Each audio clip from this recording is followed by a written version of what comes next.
पद रत्न भव विरत नित बंदों भक्त उदार। भक्त रघु जी का वृत्तांत। रघु नाम के ये भक्त सन 1907 में हुए थे। हमारे युग के बहुत समीप हैं।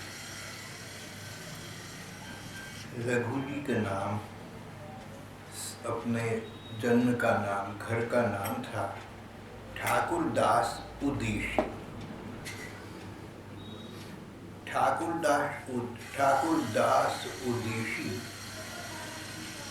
पाकिस्तान में है आजकल, सिंध प्रांत, उसमें जनवरी के महीने में उत्पन्न हुए थे। भाटिया जाति के थे और ये लोग राजस्थान से निकलकर सिंध में पाकिस्तान आ बसे थे। इनके पिता वल्लभ दास जी कराची रहते थे।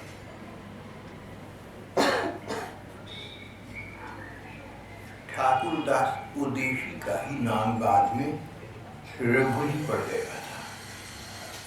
सत्संग में, भक्त मंडली में सर्वत्र उनका नाम रघु जी ही प्रचलित हुआ। रघु जी ने कराची में FA तक की पढ़ाई की। कराची आजकल पाकिस्तान में है, बहुत बड़ा शहर था और है। FA तक पढ़ाई की और 3 वर्ष तक बम्बई में रहे। वहाँ से उन्होंने BCom की डिग्री हासिल की। उस जमाने में FA BCom होना साधारण बात नहीं थी। उस जमाने में तो 8वीं पास को लोग बहुत अच्छा समझते थे, 10वीं पास को बहुत पढ़ा हुआ, ऐसा समय था। इन्होंने FA BCom किया।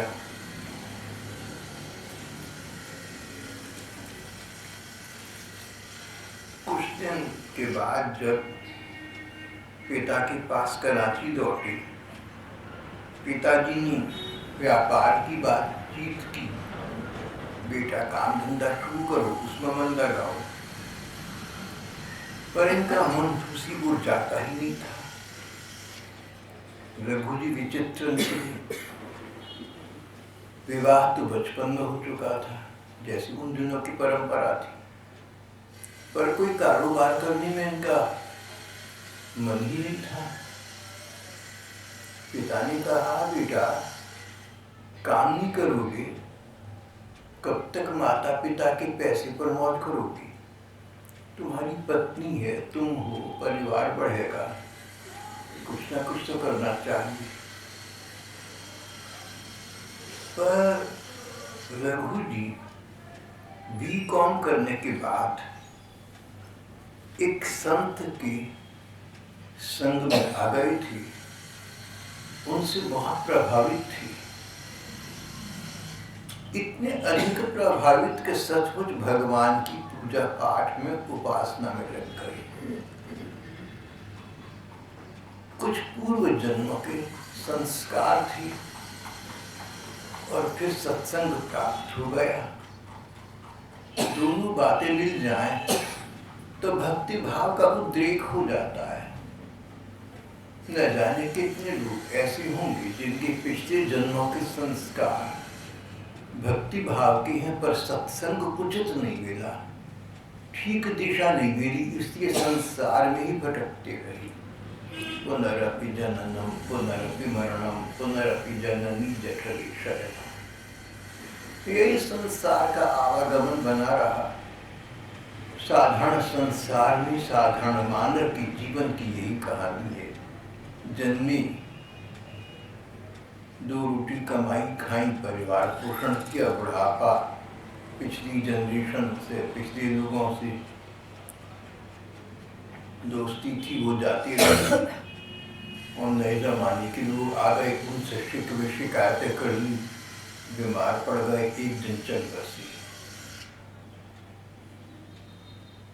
कितने ही लोग ऐसे हैं संसार में आज भी होंगे जिनके पिछले जन्मों के संस्कार अच्छे हैं।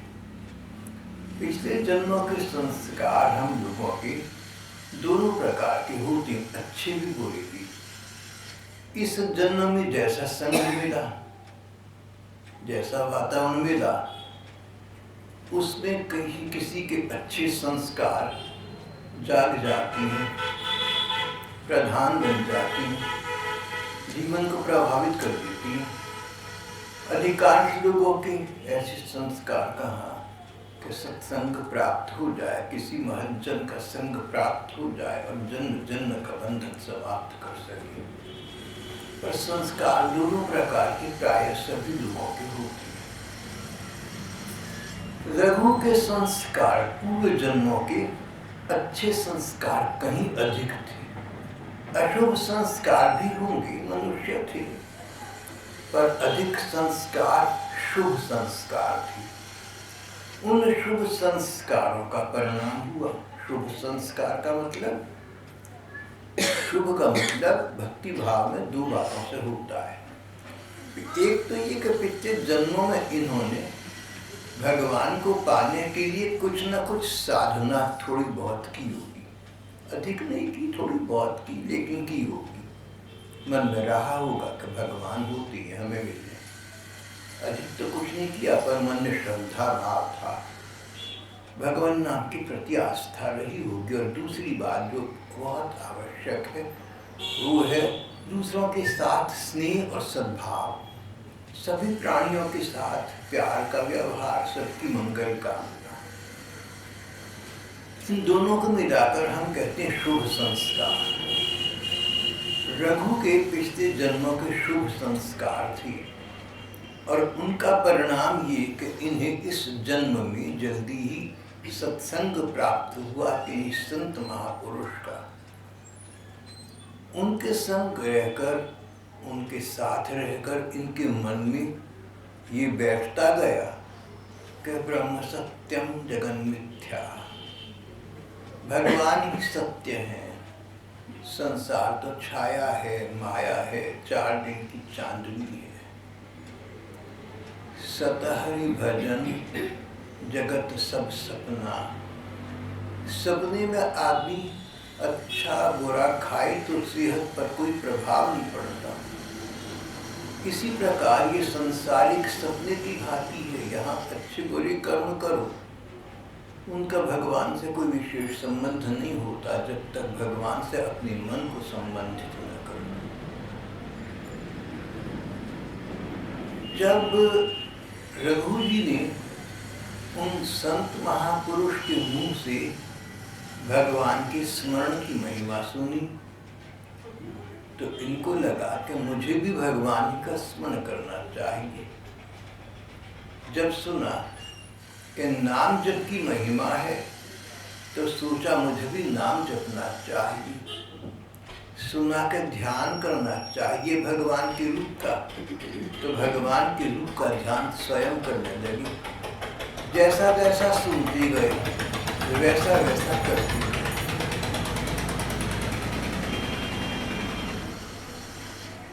सत्संग श्रवण का लाभ 2 प्रकार का है।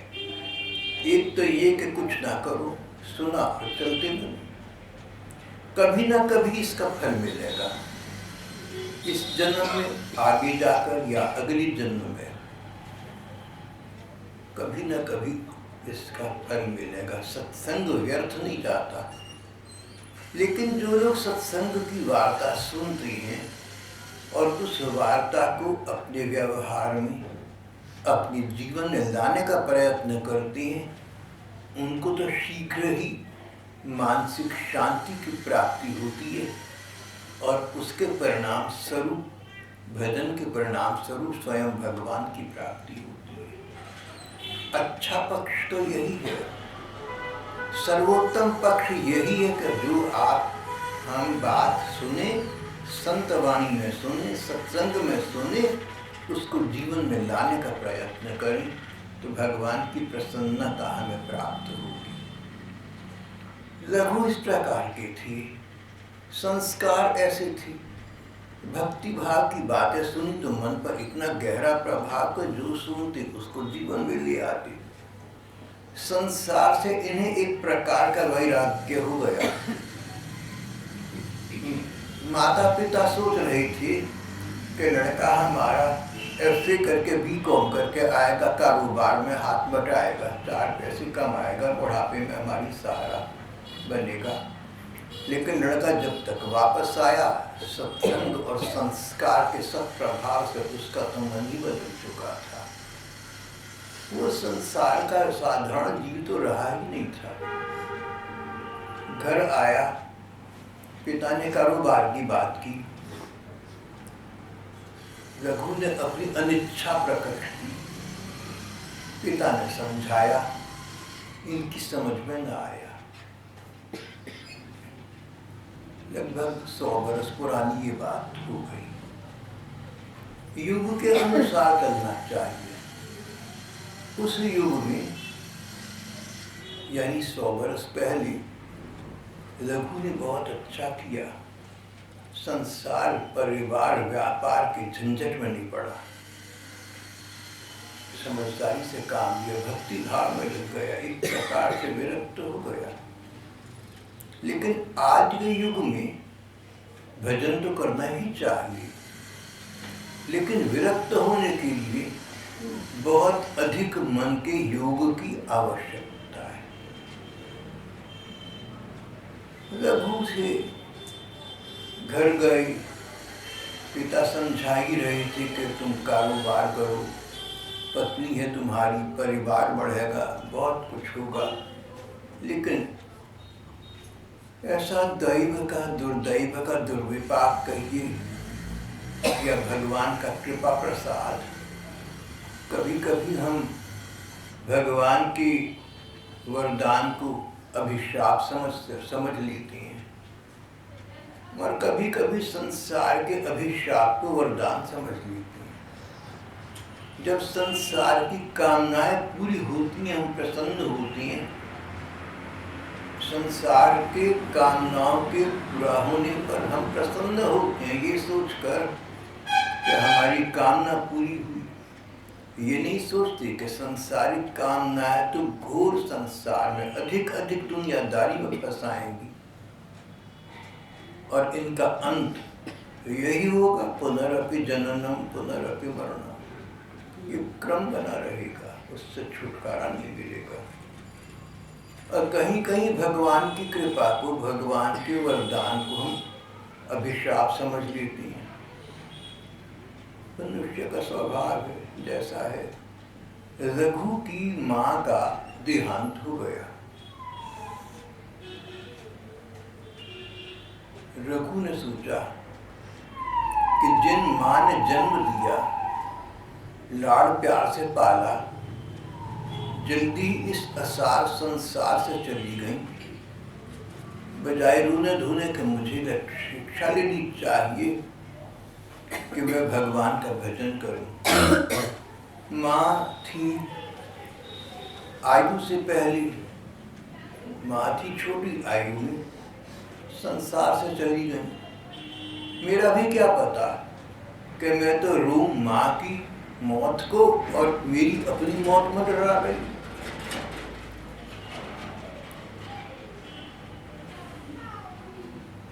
जब व्यक्ति रोता होता है, दूसरे की मृत्यु पर आंसू बहाता होता है, वो ये नहीं सोचता कि कहीं उसके सिर पर तो काल भगवान नहीं मंडरा रहे, जो थोड़ा बहुत जीवन का समय है उसको तो रोने में बिता दिया और इतनी देर में मौत आ पहुंची कि हजरत जान वापस की। ये स्थिति हो गया है। किसी के मरने पर शोक प्रकट करना, रोना धोना, इससे अच्छा भगवान का नाम लेना है। भगवान का नाम लेने से अपना भी जीवन और मन सुधरता है, और जो चला गया उसकी आत्मा को शांति मिलती है। शेष सब तो दुनियादारी है, दिखावा है, वास्तविकता नहीं है, विवेक नहीं है, नासमझी है। इस प्रकार के विचारों में पड़े हुए थे रघु। माँ चली गई, उम्र से पहले चली गई, मेरा भी क्या भरोसा कब चला जाऊं।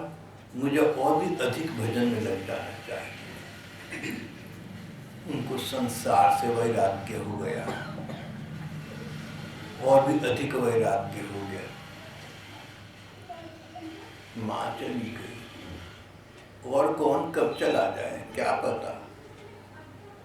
पिताजी कहते हैं परिवार करो, व्यापार करो, पत्नी है, अभी परिवार बढ़ेगा, दायित्व बढ़ेंगे।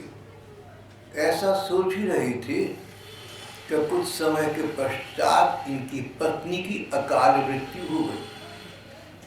उस समय ये 30 वर्ष के हो चुके थे, पत्नी भी चली गई।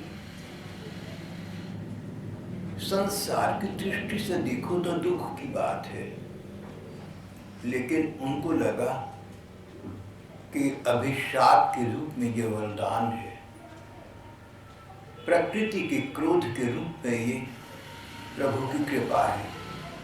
माँ को उठा लिया, पत्नी चली गई, पिता के आग्रह करने पर भी दूसरा विवाह न किया। जो पिता कहते थे परिवार बढ़ेगा, दायित्व बढ़ेंगे, सो सब समाप्त हो गया। मानो भगवान ने सुन ली, अब तो कुछ करने को रहा नहीं। संगी साथी चल गए सारे, कोई नदी जो साथ, नारायण या जगत में एक टेक रघुनाथ। जो माँ थी, माँ को सच्चा प्यार होता है। संसार में सच्चा, सबसे अधिक सच्चा प्यार माँ का माना गया है। मुझे तो अपने को भी यही लगता है कि माँ का प्यार इतना सच्चा है, इतना तो पिता का भी नहीं होता होगा, फिर वहाँ तो बात क्या है। माँ से अधिक प्यार कहीं हो सकता है तो इस संसार में तो नहीं होता, लेकिन अध्यात्म के संसार में, भक्ति के जगत में हो सकता है। स्वामी विवेकानंद की गुरु रामकृष्ण परमहंस देव थे। विवेकानंद को माँ से प्यार मिला सो तो है, पर अपने गुरु से जो प्यार मिला स्वामी रामकृष्ण देव से, वो तो अलौकिक प्यार था, इस दुनिया के प्यार से आगे का प्यार था। उन्होंने विवेकानंद को, पहले उनका नाम नरेंद्र था, नरेंद्रनाथ भी, गरीब घर का लड़का था। नरेंद्रनाथ को उन्होंने स्वामी जी बना दिया, और ऐसा स्वामी बनाया, ऐसा सन्यासी बनाया कि अमेरिका गए, शिकागो में सर्वधर्म सम्मेलन को अभिसूचित किया, भाषण दिया, तो इतनी वाहवाही को दोबारा उनको बोलने के लिए कहा गया, जबकि वक्ता अधिक थे, समय कम था। कई वक्ताओं की तो बारी भी नहीं आई, इनको कहा था तुम दोबारा बोलो, ऐसा बना दिया। ये तो अध्यात्म की बात हो गई। संसार की बात करें तो माँ का प्यार बच्चे के लिए जो है वो तो किसी का नहीं होता। एक कहावत में तो यहाँ तक कहा गया है, if you want to see God, look at the face of your mother. भगवान को देखना चाहते हो तो माँ की शक्ल देखो। मुझे इस बात में काफ़ी सच्चाई लगती है। मैंने आप में से बहुतों की माँओं को देखा है, और अपनी माँ को भी देखा, और जो यहाँ माताएं बैठी हैं उनको भी देखा, उनके बच्चों के विषय में देखा। सबको देखकर मुझे तो यही समझ में आया कि माँ के प्यार में जो सच्चाई है संसार में सबसे अधिक वही है। रघु सोचने लगे कि प्यार तो माँ का होता है, जो बिना किसी कारण बच्चे को प्यार करती है। बच्चा बिगड़ा हो तो भी जीवन भर मन ही मन उसका हित चिंतन करती रहती है, डांटे फटकारे, लेकिन मन में मंगल कामना बनी रहती है। संसार की दृष्टि से देखे तो प्यार पति पत्नी का माना गया है, सो पत्नी भी चली गई। संगी साथी चल गए सारी, एक नदी जो साथ, कह नानक इस जगत में एक टेक रघुनाथ। बस भगवान का नाम है जो अंत तक साथ देता है, और शरीर के अंत के बाद भी साथ देता रहता है। रघु जी के मन में ये बातें आ चुकी थी।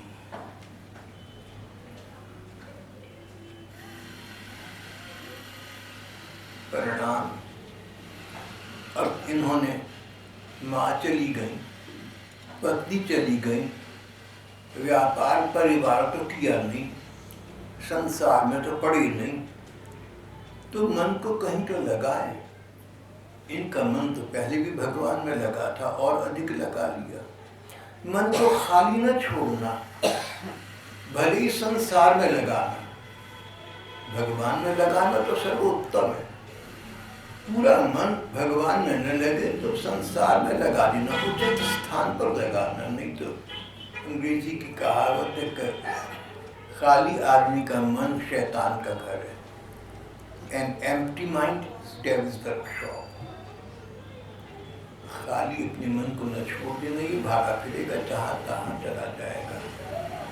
संसार में लगाओ, दूसरों की सेवा में लगाओ, कर्तव्य पालन में लगाओ, परिवार के पोषण में लगाओ, सो भी ठीक।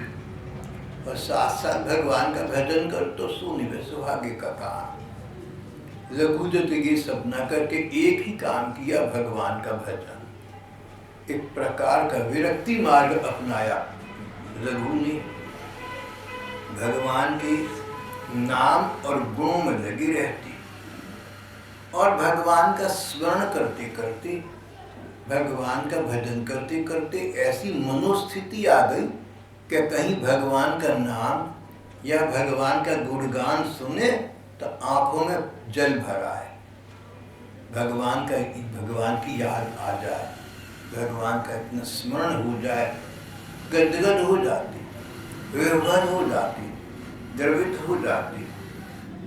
नाम जप का ये परिणाम, भगवान के नाम के जप की बड़ी महिमा है। बार बार सत्संग में ये वार्ता भाई बहन सुनते हैं, उस पर लगना चाहिए। ये लगे हुए थे, नाम की बड़ी लगन थी, भगवान का ध्यान करते थे। धीरे धीरे बोलना चालना कम होता गया। अब अगर आपका मन कहीं लगा हुआ है, अगर आपके मन में कोई आ बैठा है, अगर कोई विचार बार बार आपके मन में आता है, तो फिर आप अन्य जगह, फिर आप दूसरी जगह रुचि देना बंद कर देंगे, कम कर देंगे। रघु भगवान के नाम के जप में लगी रहती, नाम की बड़ी महिमा हो गई, एक एक नाम की महिमा हो गई, इसलिए उनका बोलना चालना बहुत कम हो गया। न किसी विषय में रुचि रही, न संसार में अभिरुचि रही, न कोई शौकीनी रही, न किसी से लेना न देना, बस नाम जप, राम राम हरि हरि, कृष्ण कृष्ण हरि हरि, कृष्ण कृष्ण हरि हरि, राम राम हरि हरि। नाम जप में लगी रही और नाम जप करते तो रूप का ध्यान साथ में करती। ठाकुर जी मेरे सामने खड़े हैं, उनका श्याम वर्ण है, वैजयंती माला है, सुंदर है, भगवान की आंखों में करुणा है, प्यार है। मैं उनके चरणों में प्रणाम कर रहा हूँ, मैं नीचे झुक गया हूँ। भगवान प्यार से मेरी अपनी दोनों बाहों से मुझे पकड़कर उठाती हैं, मुझे देखकर मुस्कुराती हैं, मेरी कंधे पर भगवान अपना हाथ रखती हैं, मेरे सिर पर भगवान हाथ फेरती हैं। उनके चेहरे पर मुस्कान घेर रही है। मैं भगवान के साथ हूँ, मैं तो निर्भय हो गया, मेरे पर अब कष्ट क्या आएगा। पूर्व कर्मों के अनुसार कष्ट आएंगे भी तो चले जाएंगे, टिकेंगे नहीं, क्योंकि भगवान का वरद हस्त मेरी कंधे पर है। भगवान के रूप और ध्यान की महिमा है कि व्यक्ति का आत्मविश्वास बढ़ता जाता है, परमात्मा विश्वास बढ़ता जाता है। रघु के साथ यही हो रहा था।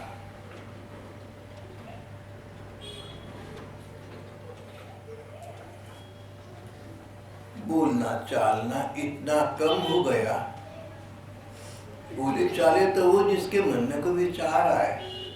अब मैं आपके सामने थोड़ा सा बोल रहा हूँ, तो बोलने से पहले मन में कुछ विचार तो आ रहे होंगे, जिनसे प्रेरित होकर कुछ कह पा रहा हूँ। आप लोग कुछ बातचीत करती है तो मन में कोई विचार आता है, पहले तब आप बोलते हैं। सोता आदमी तो नहीं बोलता, अचेत व्यक्ति तो नहीं बोलता। हम अपने मन मस्तिष्क का पहले प्रयोग करती हैं और फिर बोलती हैं। लेकिन जब मन मस्तिष्क भगवान में लग गए तो संसार की वार्ता कौन करे, किससे करे।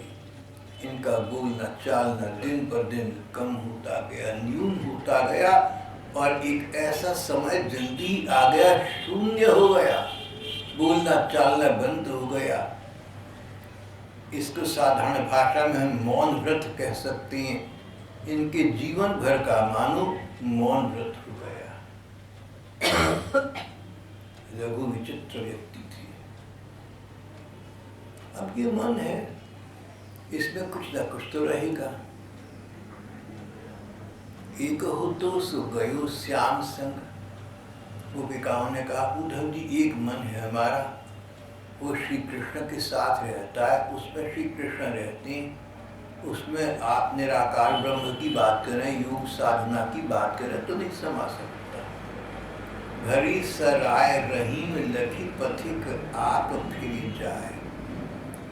एक यात्री नए शहर में गया, जिस धर्मशाला में ठहरना चाहा वहां बाहर से ही देखा बड़ी भीड़ है, तो समझ के जब बाहरी भीड़ तो अंदर तो कमरे मिलेंगे नहीं, तो आगे निकल गया।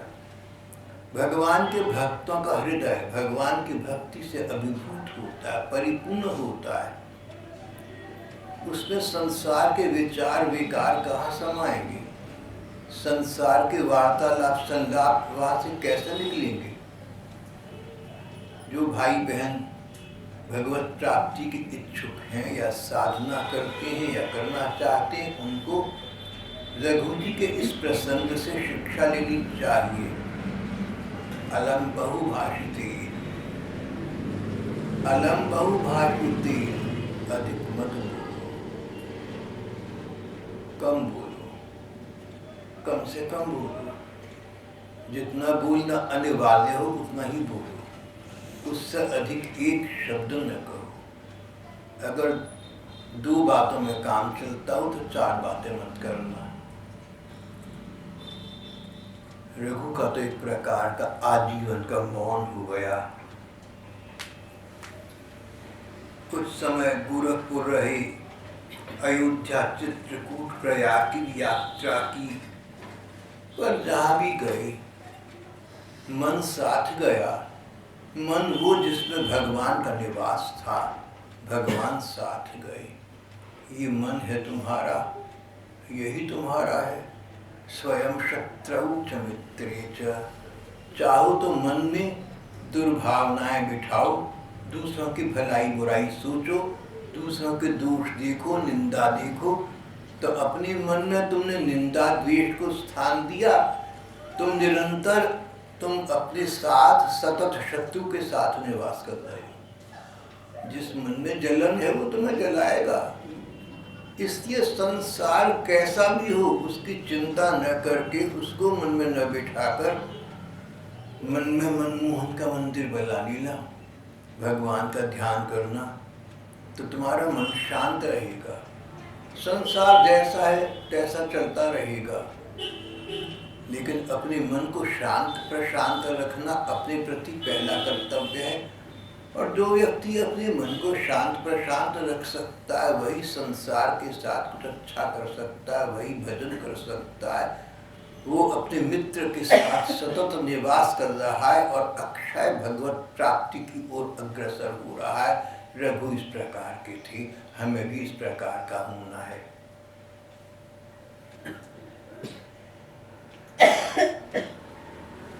बहुत समय व्यतीत हो चुका था, बरसों बीत गए थे, बरसों बीत गए।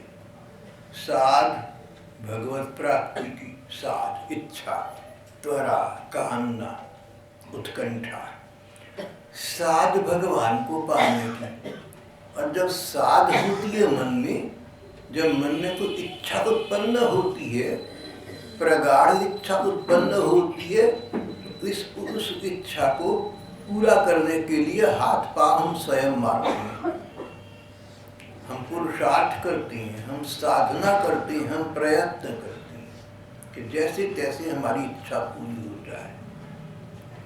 अगर तुम्हारी मन में कोई इच्छा है तो तुम प्रयत्न करोगे, और तुम कहो इच्छा तो थी मगर प्रयत्न करने का समय न मिला, इसका अर्थ ये हुआ कि तुम्हारी इच्छा अन्य बातों से कमजोर थी, तभी तो उनके लिए समय मिला जिनके लिए तुमने इस इच्छा को पूरा करने का प्रयत्न न कर सका।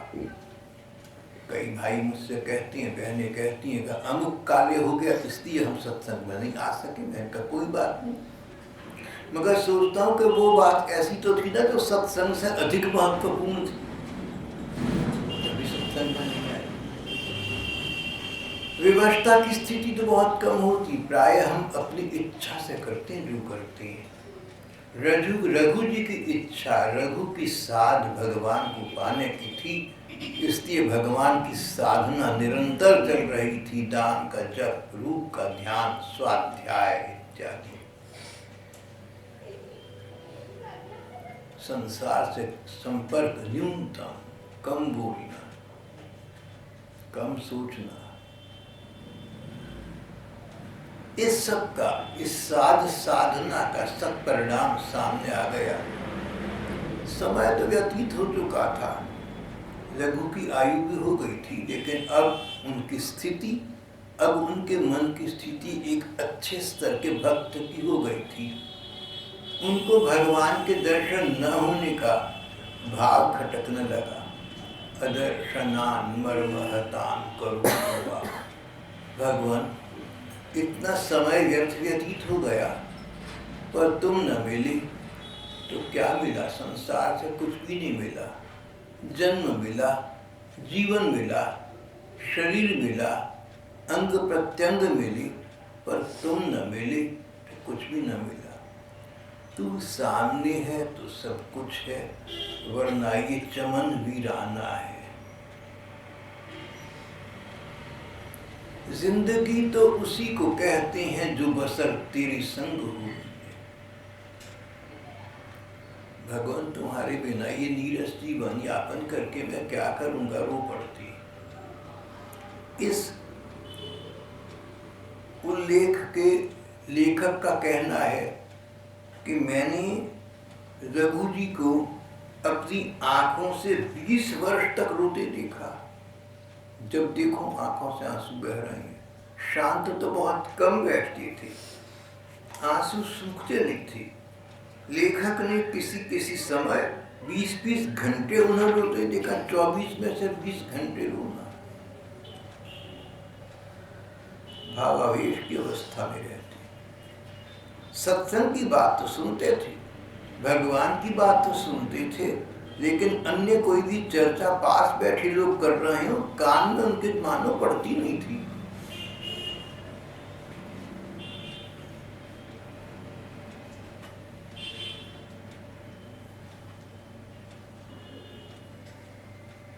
भगवान के अनन्य उपासक थी। भगवान का एक चित्रपट, एक तस्वीर उन्होंने रखी हुई थी।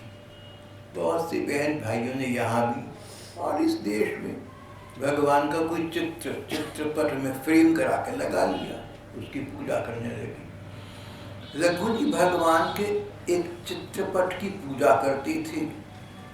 ये चित्रपट वो छिपा कर रखते थे, सब किसी को इसका दर्शन नहीं कराती थी। इसको इतना अमूल्य वस्तु मानती थी, कंगाल के धन की भांति छिपाए रखती। दिन रात भगवान के नाम का उच्चारण, मन से, वाणी से। अखंड मौन रख लिया जीवन भर का कि मैं क्या बोलकर करूंगा, किससे बोलना है मैंने, मेरा ऐसा कौन है जिससे बोलूं। बहुत एक दिन भक्तों के आग्रह करने पर बोले, रो पड़ी, फूट कर रो पड़ी। हेरी मैं तो प्रेम दीवानी, मेरो दर्द न जाने कोई। मीरा जी के पद की एक पंक्ति उन्होंने पुनरुच्चारित कर दी। हेरी मैं तो प्रेम दीवानी, मेरो दर्द न जाने कोई। ये स्थिति, ये गति साधारण नहीं थी।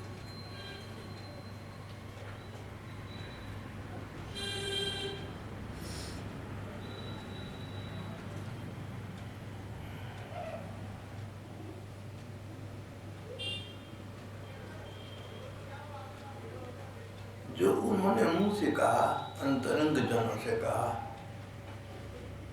सो उनके जीवन में था। बोलते नहीं थे,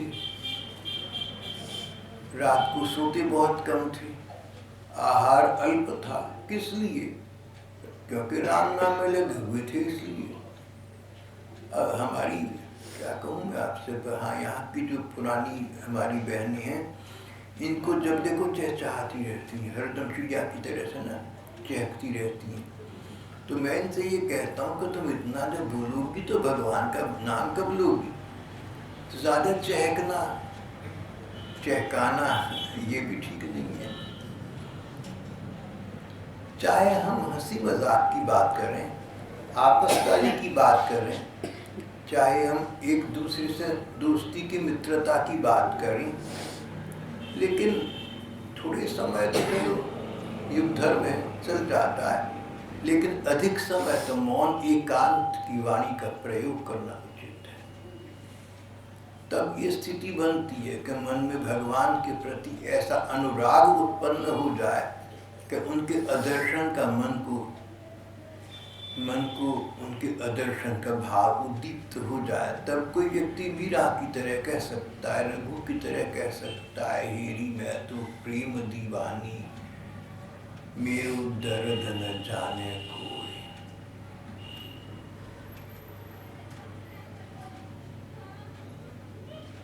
और इस प्रकार बहुत समय व्यतीत हो चुका था। रामनवमी का उत्सव आया, उसके बाद निर्जला एकादशी आई। अपने नित्य प्रति के अनुसार रात को देर तक जाकर स्वाध्याय करती रही। इनका नियम था, न किसी से सेवा करवाती, न किसी को प्रणाम करने देती, चरण स्पर्श आदि करने नहीं देते थे। बड़े छिपे सच्चे भक्त थे। पर इस निर्जला एकादशी को इन्होंने स्वाध्याय किया। फिर अपने एक मित्र साधक को बुलाया, उससे कहा कि भगवान की जो जटायु ने भगवान राम की अंत समय स्तुति की थी वो मुझे सुनाओ। रामायण में जटायु ने भगवान राम की स्तुति की और उसका वहीं शरीर शांत हुआ। भगवान ने जटायु को सद्गति प्रदान कर दी और जटायु के निर्जीव शरीर का अंतिम संस्कार भगवान राम ने अपने हाथों से ऐसे किया जैसे पिता का करते हैं। ये कथा रामायण में अच्छा प्रसंग आता है। रघु जी ने अंतरंग साधक को बुलाकर उनसे जटायु के अंतकाल की स्तुति 2 बार सुनी और फिर उनका वज्र मौन हो गया, नयन निमीलित कर लिए, मानो संसार से नाता तोड़ दिया, छोड़ दिया। छोड़ तो पहले दिया, तब तो तोड़ दिया। इस असार संसार को त्याग कर जाने की भूमिका बन गई थी। द्वादशी की प्रातः काल वो यहाँ से प्रयाण कर गए, अपने पीछे अपना उदाहरण छोड़ गए, अपने पीछे एक ऐसी संख्या छोड़ गए कि जो रघु के जीवन के अनुकूल अपना जीवन बनाए, विभु भक्ति के पथ पर अग्रगामी होकर स्वयं भगवान की प्राप्ति कर सकते हैं। ऐसे लोगों का जीवन धन्य है।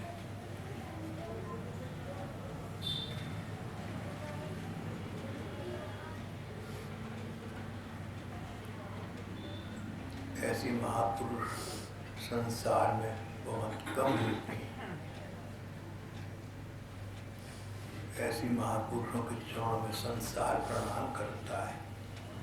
हम भी प्रणाम करते हैं और यहाँ सत्संग का ये सत्र समाप्त करते हैं। श्री कृष्ण